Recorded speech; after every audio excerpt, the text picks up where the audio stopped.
budget du ministère des Infrastructures, des Transports terrestres et du désenclavement 2024, le pactole pour Mansour Faye est dans source A. Le ministre a fait face aux députés hier pour défendre son projet de budget arrêté à 283 milliards de francs CFA, soit une hausse de 5 milliards par rapport à l'année 2023. 86% de cette enveloppe est consacrée à l'investissement, selon les éclairages du ministre des Finances et du Budget, Mamadou Moustapha Ba. Mansour Faye va ainsi, selon le journal, consacrer ses efforts à la mise en œuvre et la poursuite d'une série de projets. Il s'agit, entre autres, de la restructuration du transport en commun d'un montant de 90 milliards de francs CFA, de la poursuite de la réalisation de l'autoroute Mbour-Fatick-Kaolack d'un coût de 270 milliards de francs CFA, ainsi que l'autoroute Dakar-Tivaouane-Saint-Louis, sans oublier l'acquisition de bus grâce à une enveloppe de 98,5 milliards de francs CFA. Hier à l'Assemblée, c'était aussi une séance d'explication pour le ministre, selon Sud Quotidien, répondant aux interpellations des parlementaires sur plusieurs questions,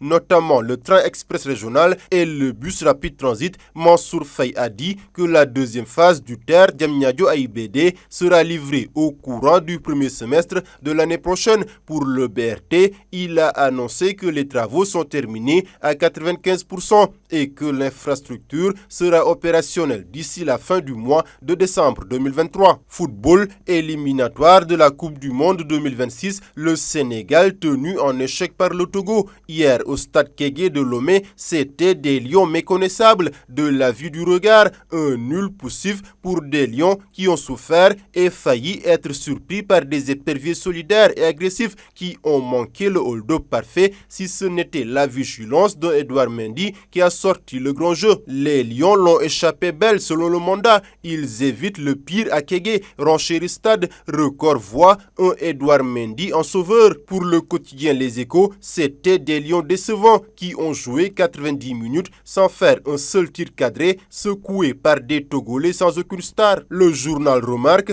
un système catastrophique de Aliou Cissé qui a joué sans véritable numéro 9. Le Sénégal reste malgré tout en tête du groupe B à la faveur d'une meilleure différence de but que le Soudan, 4 points plus 1. Pour le sélectionneur national Aliou Cissé dans Record, ce point pris à l'extérieur est satisfaisant. Le Sénégal tenu en échec par le Togo, triste nul, s'exclame la Tribune Sport. D'un autre côté, notre point actu, les Lions U17 ont rendez-vous avec l'histoire pour les huitièmes de finale de la Coupe du Monde de la catégorie aujourd'hui face à la France.